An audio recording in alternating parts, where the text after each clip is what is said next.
네, 이 저녁에도 하나님을 찬양하기 위하여 하나님을 예배하기 위하여 나오신 성도님들을 축복합니다. 함께 기도하겠습니다. 좋으신 하나님 아버지 감사합니다. 이 시간 하나님께 영광 돌리기를 소망하며 하나님께서 우리의 예배를 기뻐하신다는 것을 기억하며 하나님을 기쁘시게 하기 위하여 예배의 자리로 나아왔습니다. 우리의 마음이 하나님께로 향하게 하여 주시고 우리의 시선이 하나님께로 향하게 하여 주셔서 하나님께서 기뻐 받으시는 예배자들이 되게 하여 주시옵소서. 예수님의 이름으로 기도드립니다. 아멘. 네, 좋으신 우리 하나님을 찬양합니다.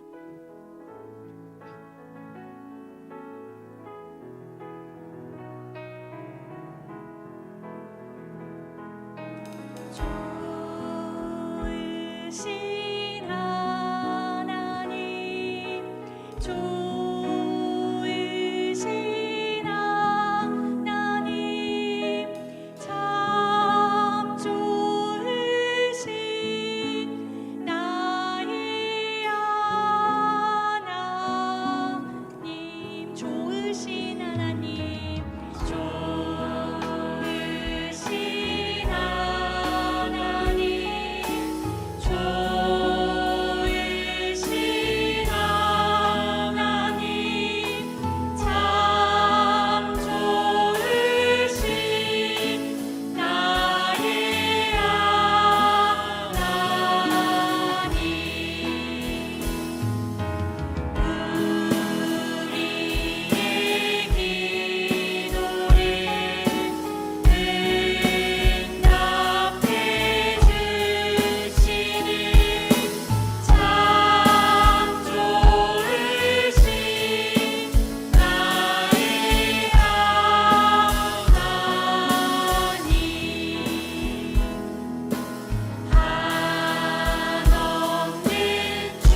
의지가 되시기에 우리가 기쁨으로 나아갈 수 있는 것 같습니다. 예, 우리 구주 예수 의지함이 기쁨 마음으로 함께 찬양하겠습니다.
신령과 진정으로 예배하는 한 사람을 찾으시는 하나님 앞에 경외함으로 순종함으로 나아가기를 소망합니다.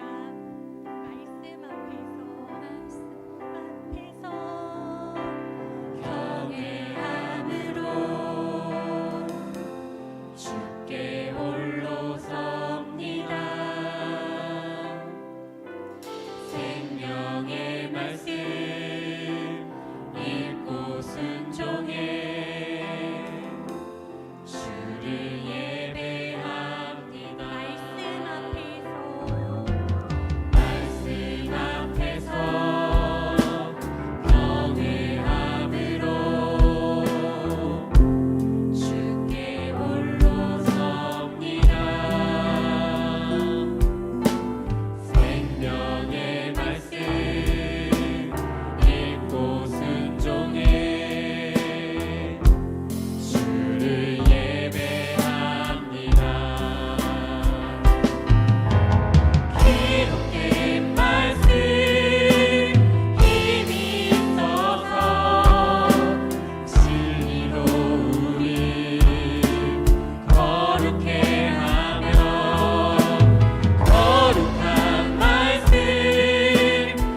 관철시키는 그러한 예배가 아니라 하나님의 뜻이 나의 마음 가운데 와서 내가 아버지의 눈물이 있는 곳을 향하여 나아가고 아버지의 마음이 있는 곳을 향하여 나아갈 수 있는, 하나님께서 기뻐하시는 삶의 예배자로 변화되어질 수 있는 예배가 되어질 수 있도록 이 시간 주님의 이름 한번 크게 부르짖고 함께 예배를 위하여 기도하겠습니다.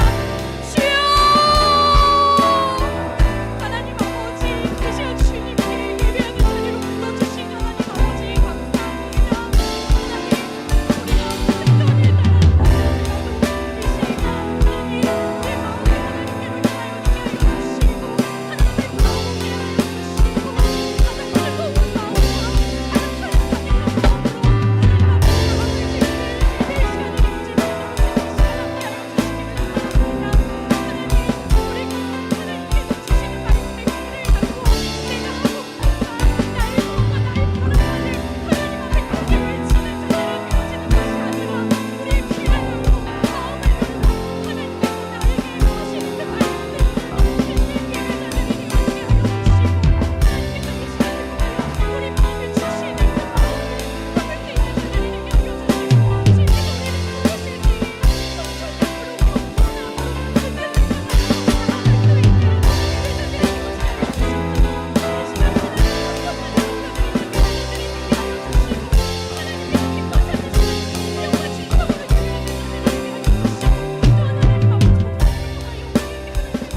다 함께 묵도하심으로 주일 저녁 예배 하나님 앞에 드립니다.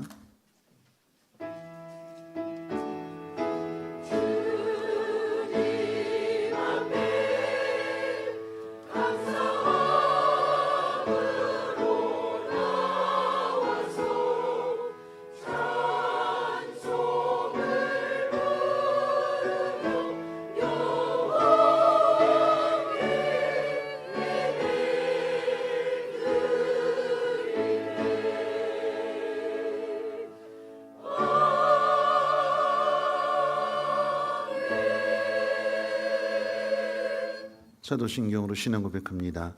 전능하사 존재를 만드신 하나님 아버지를 내가 믿사오며 그 외아들 우리 주 예수 그리스도를 믿사오니 이는 성령으로 잉태하사 동정녀 마리아에게 나시고 본디오 빌라도에게 고난을 받으사 십자가에 못 박혀 죽으시고 장사한 지 사흘 만에 죽은 자 가운데서 다시 살아나시며 하늘에 오르사 전능하신 하나님 우편에 앉아 계시다가 저리로서 산 자와 죽은 자를 심판하러 오시리라.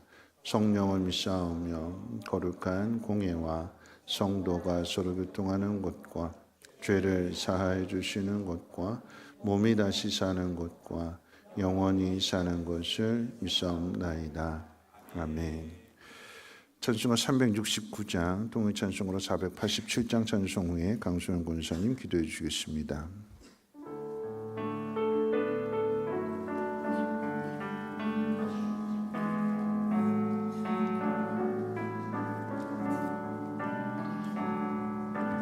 죄심 맡은 우리 구주 어찌 좋은 친구인지 걱정 근심 무거운 짐 우리 주께 맡기세. 주께 고아 먹는 고로 복을 받지 못하네. 사람들이 어찌하여 주를 모를까. 시험 걱정 모든 괴로움 없는 사람 누군가. 부실 없이 낙심 말고 길 기도드려 아뢰세 이런 진실하신 친구 찾아볼 수 있을까 우리 약함하시오니 어찌 아니하릴까 근심 걱정 무거운 짐 아니 진짜 누군가 피난처는 우리 예수 주께 기도드리세 세상 친구 멸시하고 너를 조롱하여도 예수 품에 안기어서 참된 위로받겠네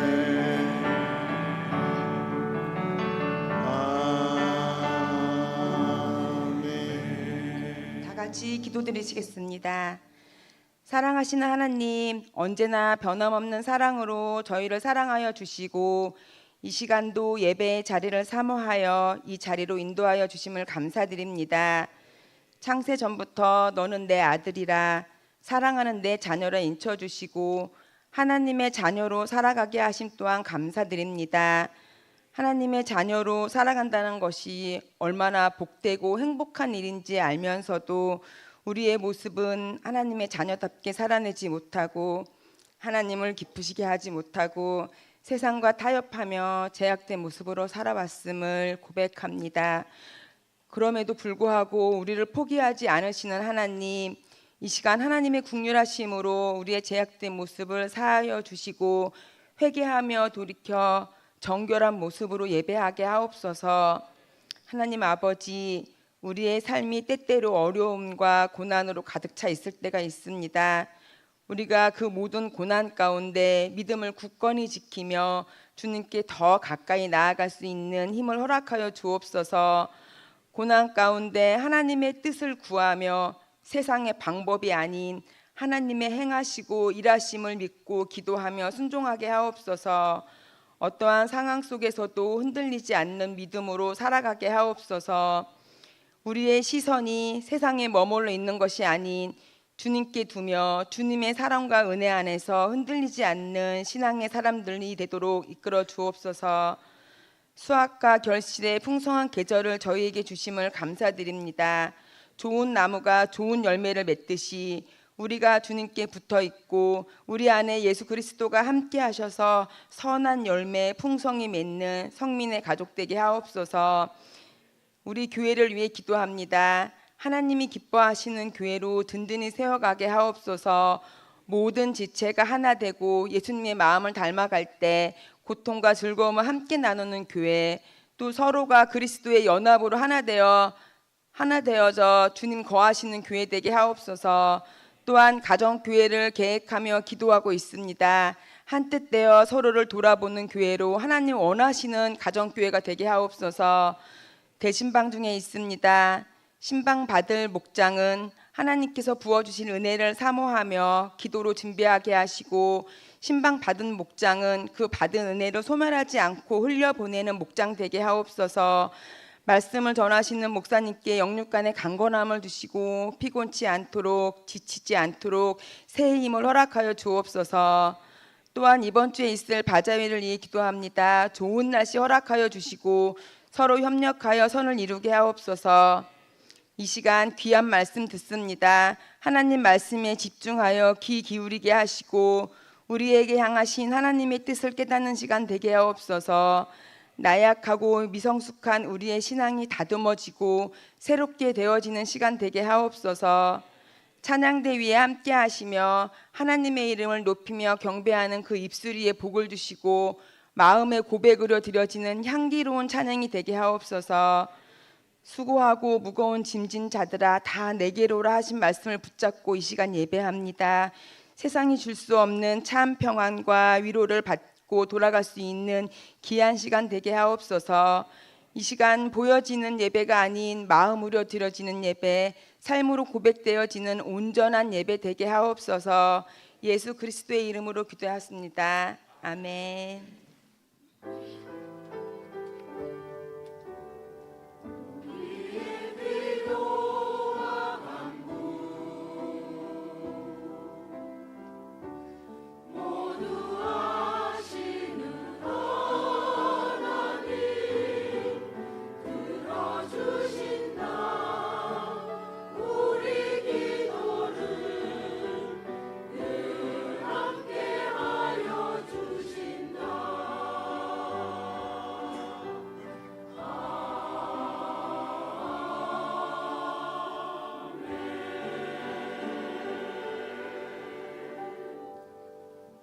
네, 교회 소식은 주보를 참고해 주시고요.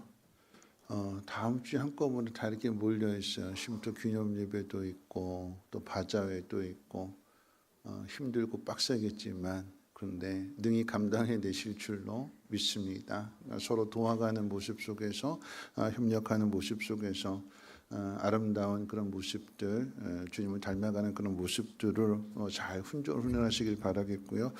차량과 관계에서 이제 교회에서 출발하시는 분들은 강수관 맞은편에서 이제 버스가 출발하게 되고요. 또 지입 차량 타고 오시는 분들은 각 코스별로 기사님들에게 이렇게 물어보셔서 시간 차고 없으시기를 바라겠고, 제일 좋은 건 뭐냐면 목장별로 이동하는 거예요. 목자와 목원들이 같이 이렇게 같이 이동해 주면 정말 좋고요. 그래서 이번 쉼터 기념 예배 수양관에서 드리게 될 때 좀 특별한 준비를 했습니다. 바베큐를 준비했어요. 그래서 목장 식구들이 같이 모여서 같이 식사도 하고 예배 마치고 나서는 가을이잖아요, 그렇죠? 네, 주면서 주변에 좋은 카페도 같이 가서 이제 예배 드리고 나서 식사도 마치고 나서 그런 좋은 시간들, 목장들끼리 같이 그런 좋은 시간들을 가졌으면 좋겠습니다. 이웃사랑 바자회에서도 함께 힘써 주시기를 바라겠고요. 수요일 날 좋은 분 모시고 또 이렇게 예배도 드리고 건강에 대해서도 좋은 정보를 얻으려고 하니까 수요 일부 예배도 이왕이면 많이 오셔서, 외부에서 강사 오시니까 많이 오셔서 함께 그 자리를 빛내주시기를 바라겠습니다. 하나님 말씀 보도록 합니다. 하나님 말씀은 누가복음 22장 54절로 62절까지 보시겠습니다. 누가복음 22장 54절로 62절까지 우리 한 절씩 교독을 읽겠습니다. 예수를 잡아 끌고 대제사장의 집으로 들어갈새 베드로가 멀찍이 따라가니라. 사람들이 뜰 가운데 불을 피우고 함께 앉았는지라. 베드로도 그 가운데 앉았더니 한 요정이 베드로의 불빛을 향하여 앉은 것을 보고 주목하여 이르되 이 사람도 그와 함께 있었느니라 하니, 베드로가 부인하여 이르되 이 여자여 내가 그를 알지 못하노라 하더라. 조금 후에 다른 사람이 보고 이르되 너는 그 도당이라 하거늘 베드로가 이르되 이 사람아 나는 아니로라 하더라. 한 시간쯤 있다가 또 한 사람이 장담하여 이르되 이는 갈릴리 사람이니 참으로 그와 함께 있었느니라. 베드로가 이르되 이 사람아 나는 네가 하는 말을 알지 못하노라. 아직 말하고 있을 때 닭이 곧 울더라. 주께서 돌이켜 베드로를 보시니 베드로가 주의 말씀 곧 오늘 닭 울기 전에 네가 세 번 나를 부인하리라 하심이 생각나서 밖에 나가서 심히 통곡하니라. 아멘. 호산나 찬양대 찬양 있겠습니다.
기도합니다.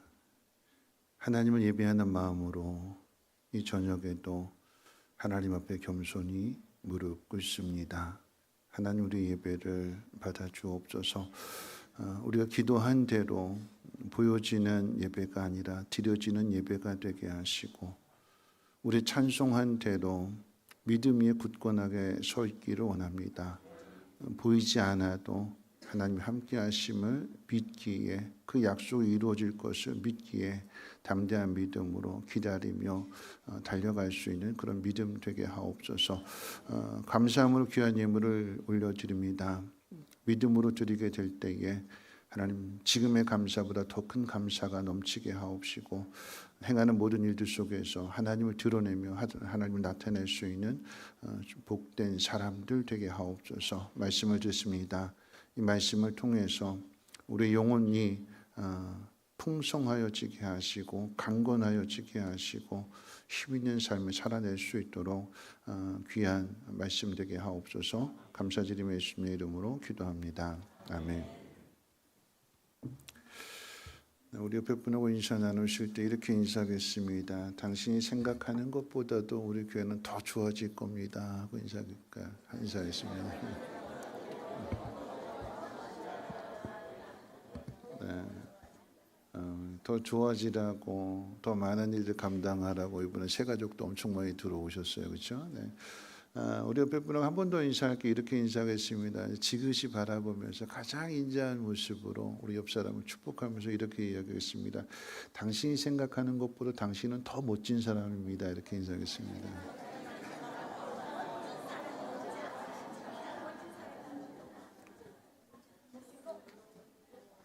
그렇죠? 네. 내가 생각하는 것보다도 나는 더 멋진 사람이 될 거예요. 아멘이십니까? 내가 멋진 사람 된다고 보니까 아멘을 적게 하시네. 내가 생각하는 것보다 지금의 모습이 전부가 다 아니고 여러분 이 가을이라고 하는 것이 봄에 보여줬던 그 모습보다도 더 풍성한 또 새로운 열매까지도 보여지는 것처럼 참 나무를 보면 참 대단한 것 같아요. 싹이 나고 꽃이 피고 꽃이 떨어져서 끝났나 그랬는데 거기에 또 열매가 맺히게 되고 그 열매를 따고 나면 이제 텅 빈 가지 끝났나 그랬는데 또 겨울을 이겨내고 그 다음에 또 봄이 되면 또 싹이 나게 되고 참 하나님이 하시는 일들이 멋지고 대단한 것 같아요. 그렇죠? 나무에게도 이렇게 하나님이 함께 하시고 복을 주시는데 하물며 아들을 주시고 우리를 하나님의 자녀 삼으신 이 하나님의 각 사람이 다 작품일 것인데 하나님 얼마나 멋지게 만들어 가시겠어요. 기대가 되는 거죠. 네, 마지막으로 한 번 더 인사해 볼게요. 참 기대가 됩니다. 하고 인사하겠습니다.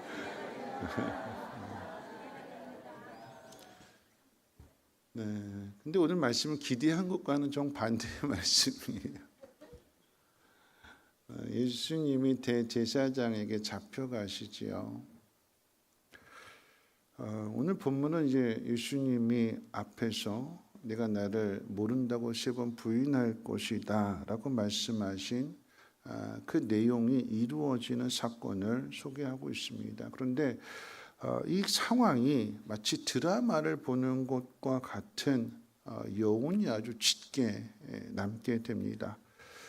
드라마의 가장 극적인 요소는 긴장이겠죠. 그렇죠? 긴장하게 되면 긴장이 있으면 거기에 몰입이 돼요. 그냥 드라마가 그냥 저푸른 초원 위에 그냥 잔잔하게 하면 재밌을까요? 다 졸아요. 다 졸아요. 뭔가 우리 시선을 모으게 되는 막 가슴을 콩닥콩닥 뛰게 만드는 궁금하게 만드는 그러니까 그래서 막장 드라마가 성공하는 요인이 그거 다 있거든요. 막 그냥 꼬여서 막 그냥 이거 어떻게 되지? 다음에 어떻게 될까? 긴장이 있어야 보게 돼요. 긴장이 있어야 생각하게 돼요. 오늘 말씀 가운데도 보면 긴장이 있어요. 뭐냐면 예수님 무리들에게 힘없이 잡혀가십니다. 그런데 하나님의 아들이 사람들에게 잡혀가는 일, 죽임을 당하기 위해서 잡혀가는 그 일에 그 어떤 반전도 일어나지 않습니다. 물 위를 걷던 예수님, 오병이의 기적을 행하신 예수님, 귀신을 쫓아내고 각종 병자들을 고치시고 또한 죽은 자까지도 살리시는 그 능력을 발휘하신 예수님이 그냥 순순히 잡혀갔다라고 하는 것은 그 일에 그 어떤 능력도 발휘되지 않았다라고 하는 이야기입니다. 왜 아무런 능력도 행하시지 않는가? 여러분, 그것은 예수님이 성경에 예언된 대로, 성경에 예언한 대로 도살장에 끌려가는 양처럼 순순히 잡혀 가셨습니다. 근데 긴장은 이제 여기서부터 이제 시작이 되는 거예요. 예수님이 잡혀가신 그곳을 향해서 의리남으로 알려져 있는 바닷가 사나이로 알려져 있는 베드로, 누구보다도 열혈남으로 알려져 있는 베드로가 그 뒤를 따라갑니다. 다른 그 어디에서도 이렇게 제자들 다 도망갔다고 그랬는데 베드로가 이렇게 쫓아가는 모습인 거잖아요. 따라가는 모습인 거고요. 예수님을 잡아간 무리들에게 이 베드로 역시도 잡히지 않기 위해서 조심조심 들키지 않게 그 뒤를, 예수님의 그 뒤를 밟습니다. 그러니까 이런 모습 속에서 들키지 않아야 되는 거니까 걸리면 같이 잡히게 되고 같이 죽임 당하게 되니까 여기서 이제 살짝 긴장감이 도는 거죠.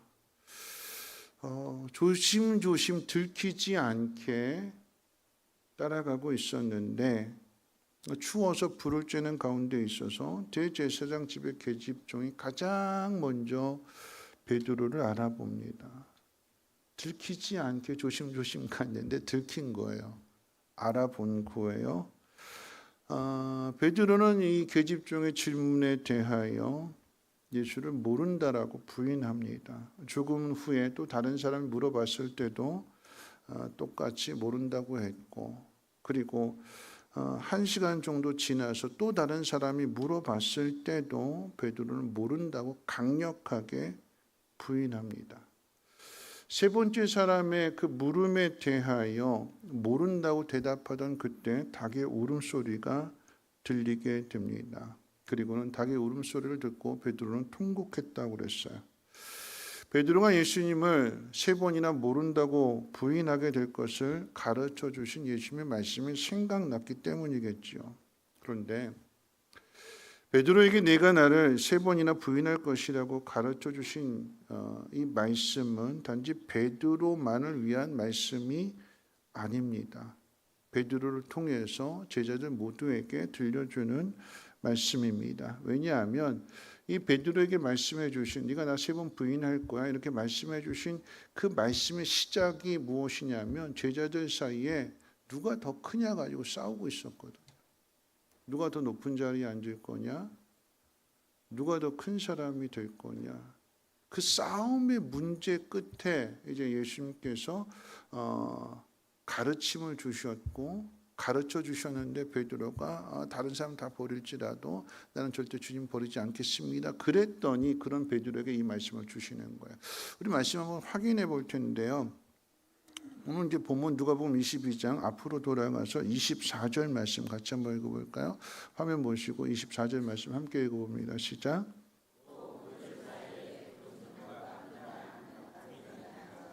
네, 그들 중에 누가 크냐? 누가 크냐? 누가 예수님 옆자리에 앉을 거냐? 예수님께서 하나님의 나라를 이룬다라고 하면 그 가장 높은 자리에 누가 앉을 거냐라고 하는 것 가지고 다투고 있었어요. 그래서 그 다툼에 대한 말씀을 들려주시는데 우리 25절부터 27절까지도 한번 읽어봅니다. 시작.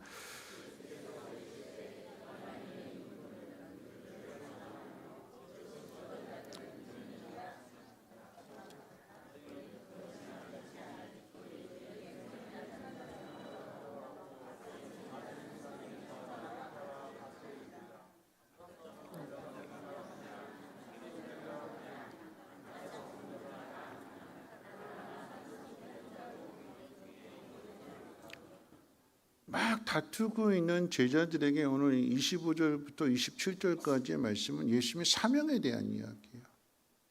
높은 자리에 앉으려고 온 거 아니다. 나는 섬기려고 너희 중에 있다. 큰 자는 높아지기를 원하는 자는 젊은 자가 되어야 된다라고 하는 그 이야기는 어린 자가 되어야 된다라고 하는 이야기예요. 겸손하라고 하는 의미겠죠.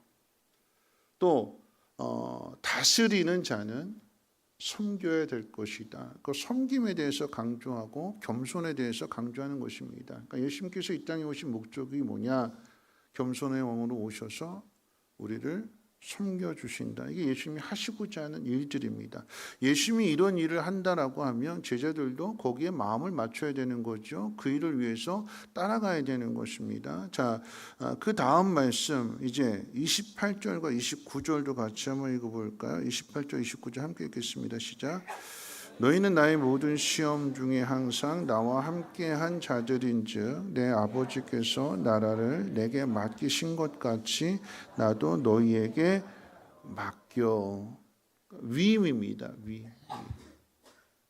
하나님이 예수님께 맡기신 일은 이 땅에 오셔서 우리 대신하여 죽으시는 거잖아요.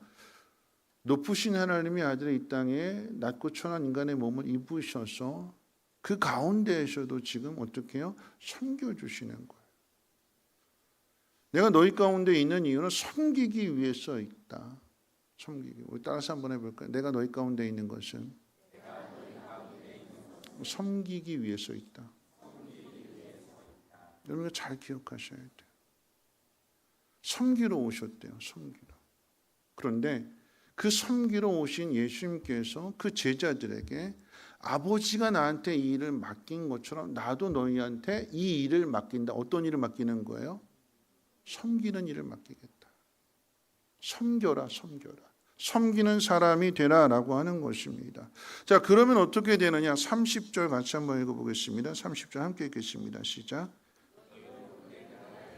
내 상에서 먹고 마시며 또 보좌에 앉아 이스라엘 12지파를 다스리게 하려 하노라. 누가 다스리는 사람이 되느냐? 섬기는 사람이 다스리는 사람이 된대요. 군림하는 사람은 자기중심적으로 일하는 거잖아요. 다 나한테 맞추라라고 하는 거잖아요. 명령도 하고 심부름도 시키고. 다른 사람을 희생시켜서 내 이익을 추구하는 게 세상에 군림하는 다스리는 사람의 모습이에요. 하나님의 나라의 모습은 그 반대가 되는 거죠. 높은 사람이 낮은 자리에 있는 사람을 섬겨주는 거예요. 앞서가는 사람이 뒤돌아보고 늦게 따라오는 사람을 도와주는 거예요. 끌어주는 거예요. 그게 하나님의 나라래요.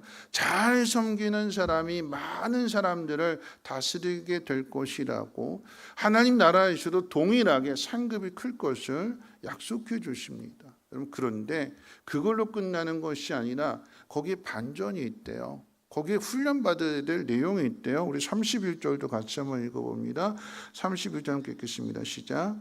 시몬아 보라, 사탄이 너희를 밀가부르듯 하려고 요구하였으나 내가 너를 위하여 내 믿음이 떨어지지 않기를 기도하였으니 너는 돌이킨 후에 내 형제를 굳게 하라. 오늘 지지난주에 함께 생각해 본 말씀이잖아요. 예를 들어서 제자들 가운데 가장 높은 자리에 앉을 제자, 가장 예수님께서 신임하시는 제자를 생각해 본다면 제자들 사이에서도 뭐 이거는 여기에 대해서 이견이 없을 거예요. 베드로다 이렇게 이야기할 거예요. 그 베드로를 대표로 말씀해 주시는 거예요. 사탄이 밀 까부르듯이 너희를 청구했다. 복수잖아요. 복수. 너를 청구했다 그런 것이 아니라 너희라고 그랬어요. 그러니까 제자들 모두를 얘기하는 거죠. 근데 제자들 모두에게 들려주시는 말씀이지만 베드로를 특별히 지칭해서 대표로 해서 말씀하고 있는 거예요. 내가 내 믿음이 떨어지지 않기를 위해서 기도했다. 그러니까 너는 돌이킨 후에 내 형제를 굳게 하라. 너는 돌이켜라. 그 이야기는 뒤집어서 이야기하면 너 넘어질 거야. 너 실패할 거야. 근데 그걸로 끝이 아니라 내가 기도했기 때문에 너는 다시 믿음을 회복하고 다시 일어나서 형제들을 굳건하게 해주는 그 일을 해라라고 하는 의미입니다. 그랬더니 이 말씀을 주시니까 베드로가 하는 얘기, 나는 오게도 또 죽는 일에도 주님과 함께 하겠습니다. 넘어질 일 없어요. 실패할 일 없어요. 나는 배반하지 않습니다. 나는 끝까지 주님 따라갈 거예요 하는 그런 베드로에게 주신 말씀이 아니야. 네가 오늘 나 3번 부인할 거야. 그런 거거든요. 그런데 시간이 얼마 지나지 않아서 몇 시간 뒤에 정말 베드로가 예수님을 3번이나 부인하는 그 사건이 일어났다라고 하는 것을 성경이 오늘 우리에게 가르쳐 주는 것입니다. 여러분, 우리도 신앙생활을 하다 보면 이런 일 많이 겪게 되는 일이에요. 베드로처럼 충성을 맹세합니다. 다른 사람과 나는 다를 거라고 큰 소리도 칩니다. 그런데 언제 충성을 맹세하고 언제 큰 소리 칠까요? 여러분, 언제 충성을 맹세하지요? 내가 주님 끝까지 순종하겠습니다. 내 악을 골짜 빈들이를 할지라도 주님 보내시면 순종하며 가겠습니다. 어떤 일을 맡겨주신지라도 내가 그 일 순종하겠습니다. 언제 이렇게 이야기할까요? 잘 나갈 때. 정답에 잘 나갈 때, 잘 나갈 때. 다른 표현으로 이야기하면 은혜 받았을 때, 은혜 받았을 때. 여러분, 은혜 받았을 때 모습을 한번, 여러분 은혜 받았을 때 모습 한번 생각해 보세요. 여러분, 은혜가 충만할 때 누구부터 생각할까요? 나부터 생각할까요? 상대방부터 생각할까요? 상대방부터 생각해요. 은혜가 충만할 때 모습은 나부터 생각할까요? 하나님부터 생각할까요? 하나님부터 생각해요. 그런데 은혜가 떨어질 때는 어떻게 되죠? 나부터 생각해요? 다른 사람부터 생각해요? 나부터 생각해요. 여러분, 은혜 떨어졌을 때 나부터 생각해요? 하나님부터 생각해요? 나부터 생각해요. 여러분, 은혜 떨어지게 되면, 시험에 들게 되면 하나님도 필요 없어요. 예배도 안 드려요. 교회도 안 나와요. 은혜가 충만할 때는 모든 사고의 중심이 하나님에게 있고 상대방에 있고 어떻게 하면 하나님의 뜻을 이룰까 이렇게 있는데, 은혜 떨어지게 되면 나부터 생각하게 돼요. 그래서 힘들고 어려운 일들이 생기게 되면 사람은 자꾸 본성적으로 누구부터 챙기냐? 자기부터 챙기게 되는 거예요. 모든 게 다 좋을 때, 잘 나갈 때는 모든 게 다 좋고 뭐든지 다 할 수 있을 것 같아요. 근데 은혜가 떨어지게 되면, 은혜가 떨어졌다라고 하는 것은 하나님과의 관계가 막혔다라고 하는 이야기예요. 이 관계가 막히게 되면 하나님으로부터 공급이 중단되어져 버리게 되면, 그런데 이 중단은 누가 중단하는 거냐? 내가 중단하는 거예요. 내가 막아버리는 거예요. 내가 돌아서는 거예요. 오늘 베드로의 경우도 그런 거죠. 예수님 그렇게 말씀해 주셨다면 마음에 새겨야 되고 조심해야 되는데 그렇지 않잖아요. 위급한 일이 닥치게 되니까, 자신의 생명을 위협하는 일이 닥치게 되니까 어떻게 해요? 본성이 튀어나게 되는 거예요. 본성. 여러분, 이 모습이 가장 긴장이 되는 모습이에요. 그런데 오늘 말씀 가운데 보면 예수님께서 그런 베드로를 보셨대요. 우리 61절과 62절 같이 한번 읽어볼까요? 61절, 62절에서 함께 읽어봅니다. 시작. 돌이켜 베드로를 보시니 베드로가 주의 말씀 곧 오늘 닭 울기 전에 네가 3번 나를 부인하리라 하심이 생각나서 밖에 나가서 심히 통곡하니라. 베드로가 3번째 예수님을 부인하는 순간에 닭의 울음소리가 들렸고 그래서 통곡했다고 그랬어요. 베드로가 통곡하고 회개하게 되는 것은 닭의 울음소리 때문만은 아닙니다. 방금 읽은 말씀 가운데 보니까 다른 복음서에는, 즉 마태복음, 또 마가복음, 요한복음에는 없는 이 모습이, 베드로의 이야기가 마태복음과 누가, 요한 다 기록되어져 있는데 그 가운데에서도 누가복음만 유독 주님께서 돌이켜서 베드로를 보셨다라고 하는 이 기록을 남겨두고 있어요. 다른 복음서에는 없어요. 주님이 돌이켜서 베드로를 보셨다. 주님이 돌이켜서 베드로를 보실 때 그 순간이 어떤 순간이냐? 나 모른다 3번째로 부인하는 순간이고 닭의 울음소리가 들리는 순간이에요. 주님이 돌이켜서 끌려가시고 잡혀가시는 그런 상황에서 돌이켜서 이렇게 베드로를 보시는 그 상황 속에서 베드로하고 눈이 마주쳤는지 안 마주쳤는지, 베드로가 주님의 눈빛을 받는지 안 받는지는 성경은 기록하고 있지 않아요. 그런데 주님께서 돌이키셔서 그런 베드로를, 예수님 모른다고 3번씩이나 부인하는 베드로를 보셨다라고 하는 이곳에, 이 장면에 아주 깊은 여운이 남아요. 여운. 그러니까 드라마라고 하는 것은 긴장만 있어서는 안 돼요. 뭔가 여운이 남겨져요. 그 드라마를 다 봤을 때에 그 마음속에 좋은 여운이 남겨져 있어야 이게 두고두고 기억되는 거예요. 예수님께서 돌이켜서 베드로를 보셨다라고 하는 것이 깊은 여운이 남기게 되는데, 먼저 기억해야 되는 것은 주님이 돌이켜서 베드로를 보실 때 내가 그럴 줄 알았다 이놈아, 이런 의미는 아니에요.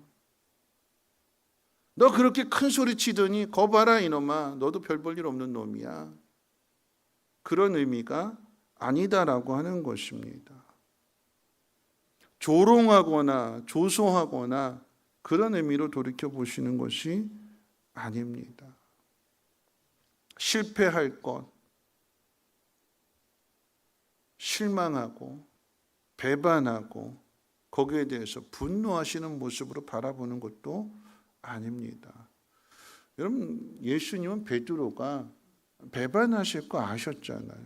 그래서 내 믿음이 떨어지지 않도록 내가 기도했다라고 말씀하셨고, 너는 돌이켜서 내 형제를 굳게 하라라고 하는 말씀도 해주셨습니다.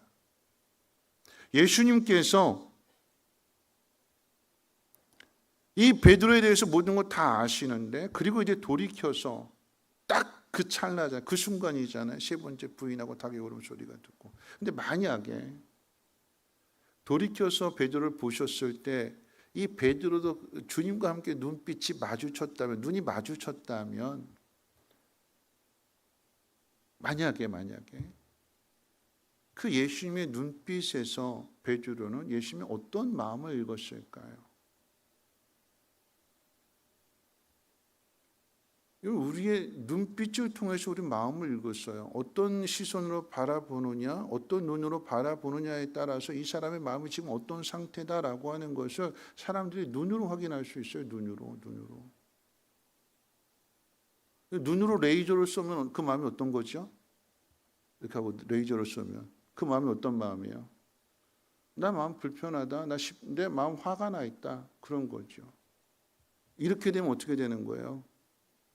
마음에 뭐가 있다라고 하는 얘기예요. 근데 이게 눈꼬리가 이렇게 내려오면 어떻게 될까요? 아우, 나 죽었어, 나 힘 빠졌어. 그죠? 모든 것이 다 받아주니까 눈으로 이야기하는 거예요. 눈으로. 예수님께서 베드로를 돌이켜 보셨어요. 그때 닭 울음소리가 들렸어요. 막 3번째 부인하던 예수님 말씀 그대로 된 그런 상황이고, 닭의 울음소리 들었는데 닭의 울음소리만 들린 게 아니라 그 상황에서 주님이 돌이켜서 베드로를 보셨어요. 베드로가 어떤 마음 가질까요?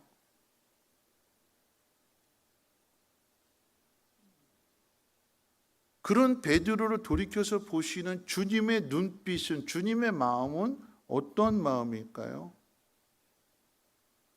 한번 이 장면을 성경은 기록하고 있지 않지만 예수님의 눈빛과 베드로의 눈빛이 실수했는데, 실패했는데, 모른다고 부인했는데, 배반했는데, 근데 주님이 나를 보시네.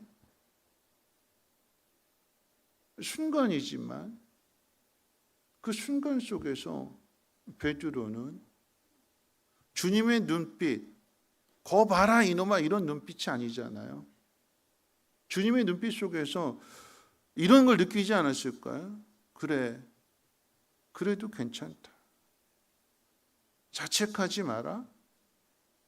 죽음을 두려워하는 것이 인간의 본능이라고 하는 것을 알았으니까 나를 잘 보고 믿음에 굳게 선다라고 하는 것이 무엇인지, 믿음을 다시 회복한다라고 하는 것이 무엇인지를 나를 보고 깨닫고 경험해보고, 그리고 난 다음에 넘어진 형제들을 일으켜주는 사람이 되라. 그런 의미로 주님이 보시지 않았을까요? 베드로가 회개하고 통곡한다라고 하는 것은 닭의 울음소리를 듣고 주님의 말씀이 생각났기 때문이고, 만약에 베드로가 주님과 눈이 마주쳤다라고 하면 자신의 그 실패 속에서도 그거 아시면서도 지금 돌아보시는 거잖아요. 그럼 예수님은 자신이 가는 길을 아십니다.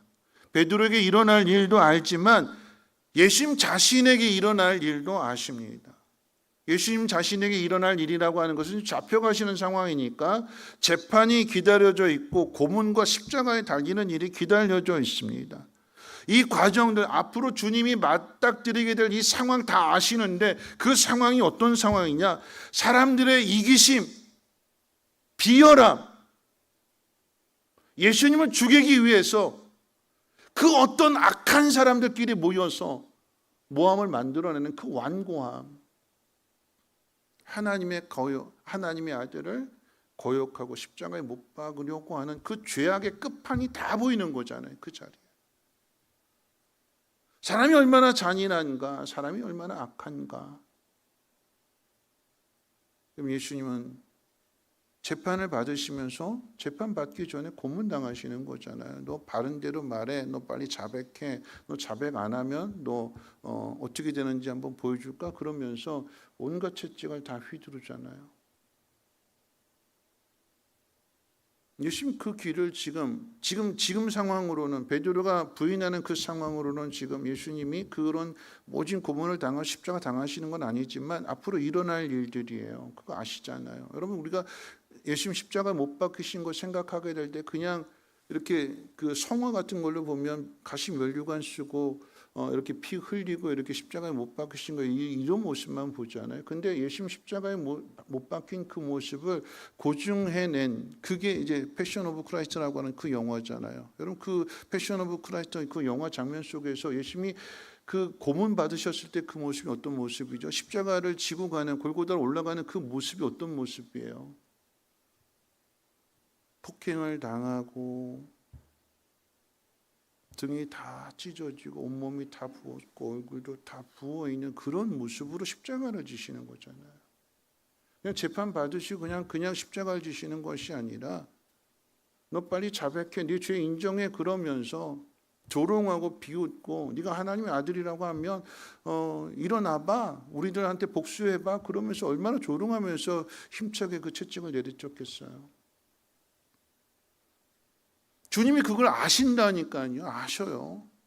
그 고통을 아세요. 그런데 자신이 당할 고통을 아시면서 지금 돌아보시는 거예요.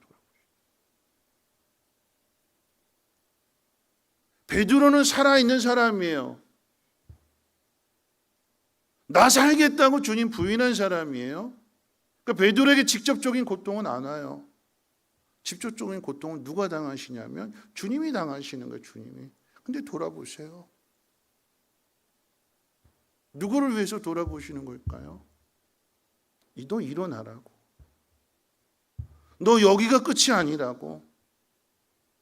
너는 이 죽음이 끝이라고 생각하니까 넌 거기밖에 못 보잖아. 거기밖에 못 보니까, 네가 죽음이 끝이라고 생각하니까, 죽음이 두려워서 네가 그렇게 하는 건 그건 당연한 거야. 그건 당연한 거야. 이게 끝이라고 생각하는데 어떻게든지 이 자리를 피하려고 부인하는 거, 그건 당연한 거야. 그런데 네가 생각하는 대로 이게 끝이 아니야. 나를 보렴. 그 주님이 죽음이 끝이 아니다라고 하는 것, 주님 말씀하신 대로 부활하신다라고 하는 것을 어떻게 해요? 주님 보여주시잖아요. 그리고 또 찾아와서 또 설명을 주시는 것이고, 제가 오늘 인사할 때 그랬잖아요. 내가 나를 아는 것보다도 당신은 더 멋진 사람이 될 것입니다 라고 하는 것은 주님이 베드로에게 그 눈빛을 통해서 보여주시는 거예요. 돌이켜서 보시는, 나도 지금, 아니 베드로보다도 더 심각한 상황이 기다리고 있는데 그 상황 속에서 돌이키셔서, 닭의 울음소리만이 아니라 주님이 돌이키셔서 베드로를 보시는 거예요. 너 이게 끝이 아니야. 너 포기하지 마. 네가 알고 있는 그 전부 끝이 죽으면 끝이다라고 하는 거, 그걸 넘어서는 일이 이제 일어나게 될 거야. 그걸 네가 보게 되면, 그것을 네가 경험하게 되면 넌 다시 일어나서 넘어진 형제를 일으켜주는 초대교회 부흥의 주인공이 되는 그런 사람이 될 거야. 그런 마음으로 돌아보시는 거예요. 그런 마음. 저는 이 말씀 가운데 이 장면이 가장 여운이 남는 장면이에요. 내가 지금 죽을 것 같거든요. 아니, 나는 죽거든요. 베드로는 안 죽어요. 베드로는 안 죽어요. 내가 죽어요. 죽는 사람은 나예요. 근데 그런 죽는 내가 돌아서서 돌이켜서 베드로를 보실 수 있는 것은 가르쳐 주기 위함인 거죠. 너 이게 끝이 아니다. 너 가룟 유다처럼 포기하면 안 돼. 살아 있어야 돼. 내가 너 찾아올 거야. 내가 너 만나줄 거야. 내가 너를 다시 일으켜 세워 줄 거야. 베드로가 봤다면, 주님과 눈이 마주쳤다면, 그럼 이 장면이 베드로의 인생 가운데 가장 여운이 남는 장면이 아닐까요? 가장 기억에 남는 장면. 주님이 죽으실 건데, 그 모진 고난을 당하실 건데, 근데 나를 돌아보시는 그 눈빛을 나중에 가서 평생 잊을 수 없는 거예요.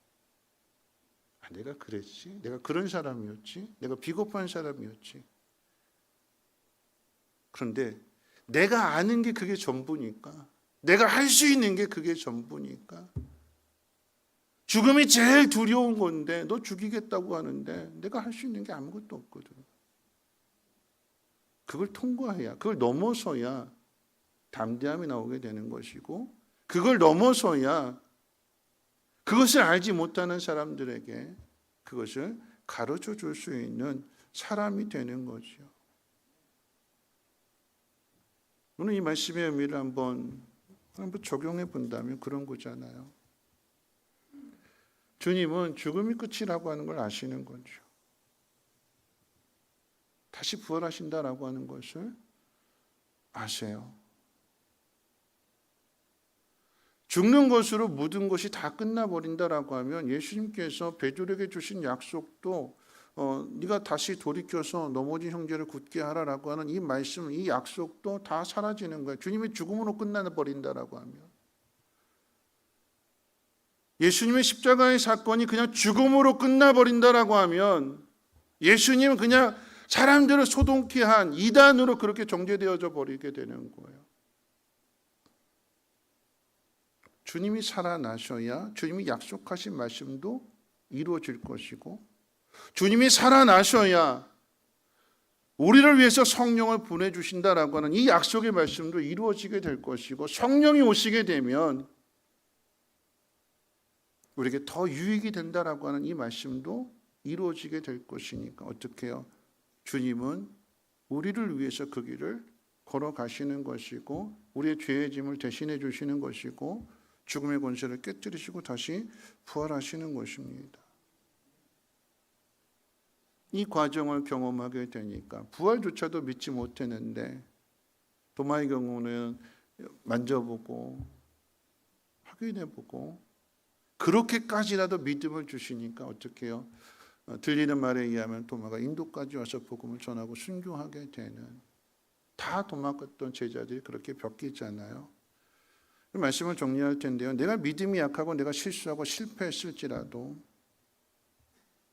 내 실력이 부족해서 실망스러운 결과를 만들었을지라도, 우리 인생이 그렇게 끝나지 않습니다.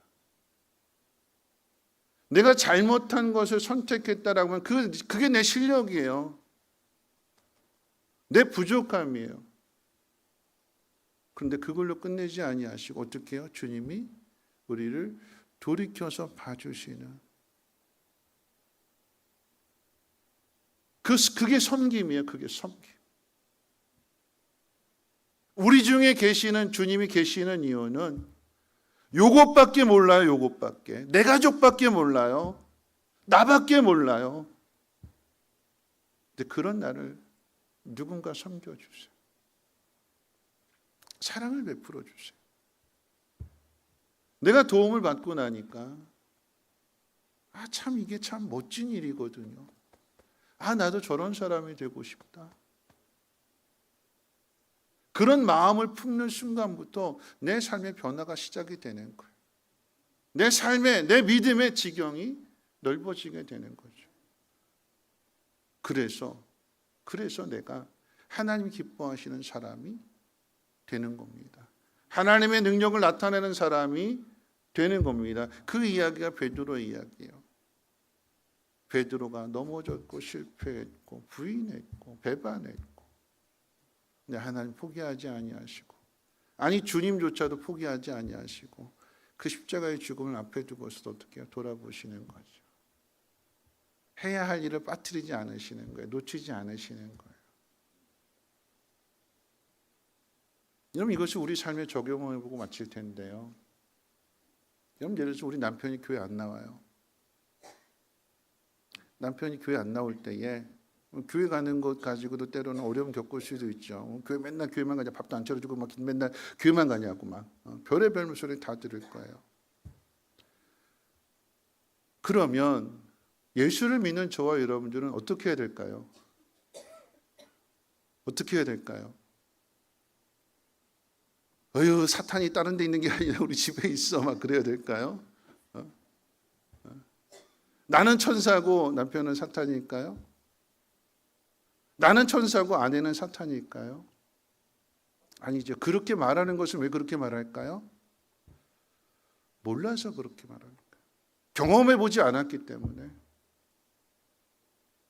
우리가 변화된다라고 하는 것, 하나님이 살아계신다라고 하는 것, 사실은 그 사실을 믿지 못하니까, 경험해 보지 못했으니까 그렇게밖에 반응할 수밖에 없고 그렇게 말할 수밖에 없는 거예요. 우리가 해줄 일은 뭘까요? 돌이켜서 바라봐 주는 것, 그리고 믿어주는 것. 그렇게 나를 힘들게 했던 사람이 변화될 거라고 하는 기대를 갖는 거예요. 근데 이거 저절로 되지 않죠. 누가 이 일을 할까요? 주님이 하세요. 주님. 근데 그 주님이 어떤 주님이시냐? 베드로는 살겠다고 부인했잖아요. 살아있잖아요. 근데 주님은 죽으러 가시잖아요. 누가 해요? 죽으러 가시는 분.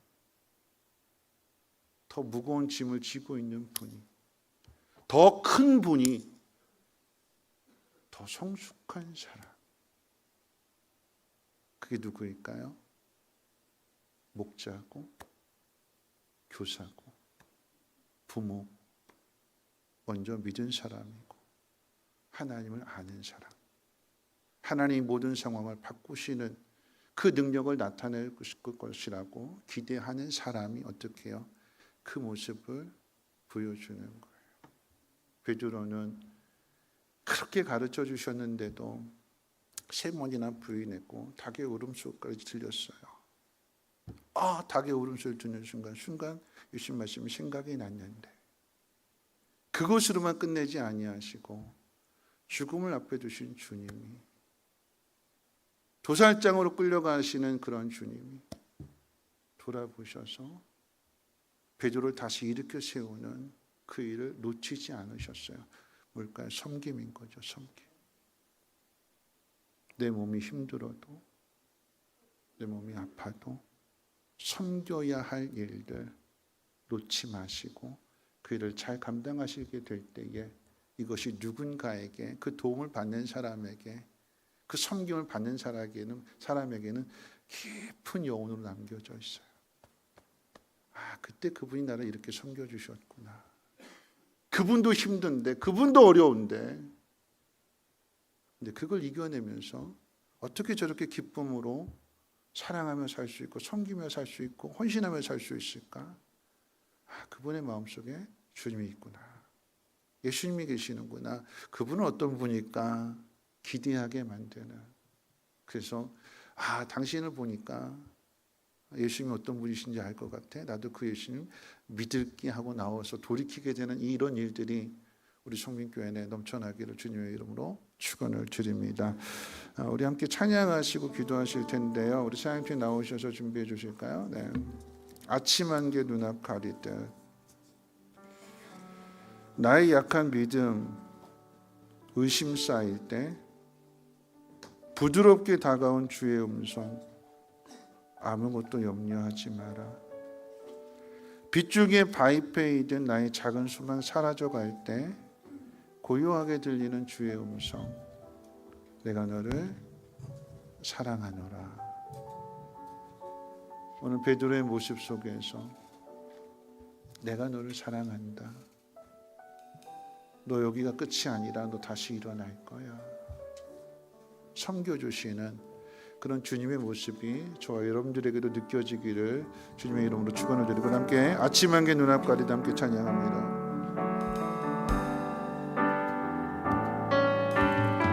아침 안개 눈앞 가리듯 나의 약한 믿음 의심 쌓일 때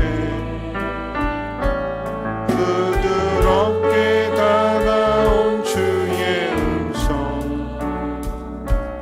아무것도 염려하지 마라. 빗줄기에 바위 패이듯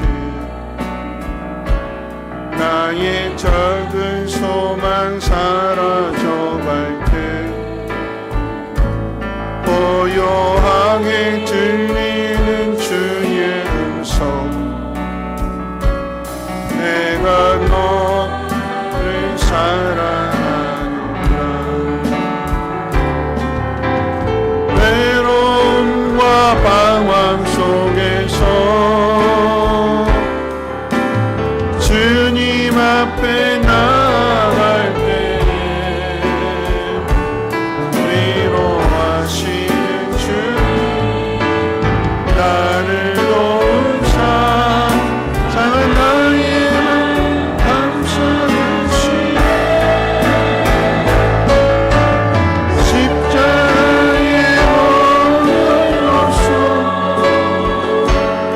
주님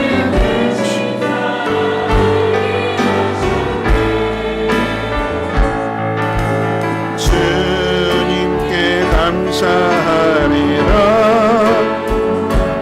언제나 주 외로움과 방황 속에서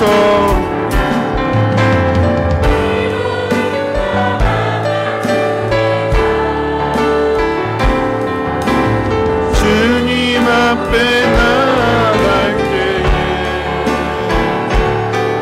위로하시는 주님 나를 도우사 상한 마음 감싸주시네. 십자가의 몸으로써 대신 사랑하게 하셨네. 주님께 감사하리라. 언제나 주님께 좋으신 하나님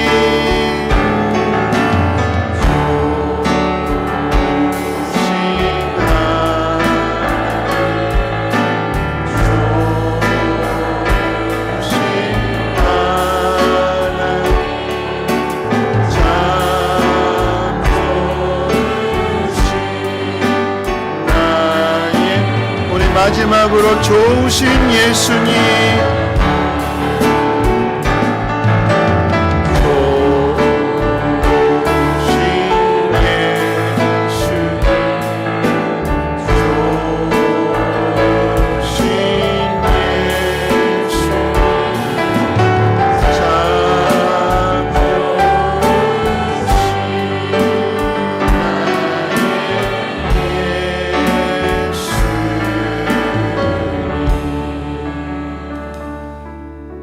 말씀 생각하면서 함께 기도했으면 좋겠습니다.